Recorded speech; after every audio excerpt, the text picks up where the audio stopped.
2026မှာမြန်မာနဲ့ foreigner တွေအဝယ်များပြီးတော့အရန်ကောင်းတဲ့ဘန်ကောက်ကွန်ဒိုအခန်းတက်မှုရဲ့ 50% ပဲရင်ပေးချစ်ဘူးလို့တဲ့ဘန်ကောက်ကွန်ဒိုနံပါတ်1 developer AP ရဲ့46ထပ်ပါဝင်တဲ့ high risk ကွန်ဒိုမျိုးစားဖြစ်ပြီးတော့တိုတယ်အခန်းပေါင်း1054ခန်းပါဝင်မှာဖြစ်ပါတယ်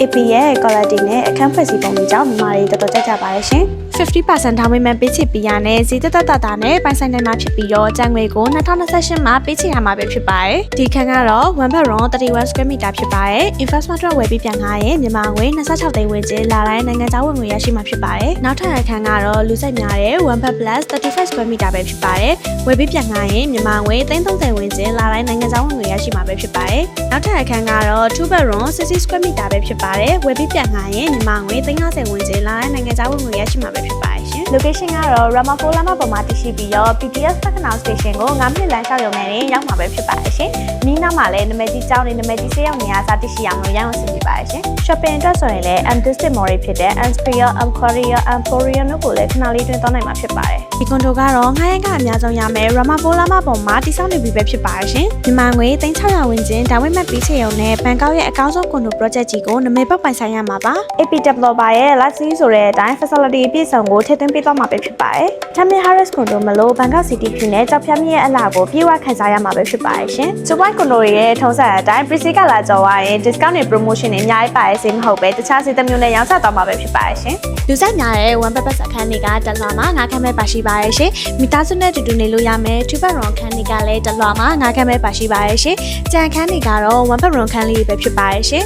။အနီးပြထားလေးကအခန်းဆိုးရောက်ပြီးသားအခန်းလေးဖြစ်ပြီးတော့ညီမတွေတော်တော်များများအလွှာတိုင်းမှာလည်းဝယ်ထားကြပါရဲ့ရှင်။အင်ချရာဝင်ကြီးအရင်ပေးထားရမယ်ညီမတွေဝယ်များရဲ့ဒီကွန်ဒိုကြီးကိုစိတ်ဝင်စားပါက comment မှာကွန်ဒိုလို့မှတ်သွားနိုင်ပါရဲ့ရှင်။ဘန်ကောက်ရောက်နေတဲ့မြန်မာ customer များအပြင်မှာကွန်ဒိုကြီးလိုပါကရချင်းရယူနေပြီးတော့ကုမ္ပဏီကခမဲ့လိုင်းလံပြသပေးသွားမှာပဲဖြစ်ပါရဲ့ရှင်။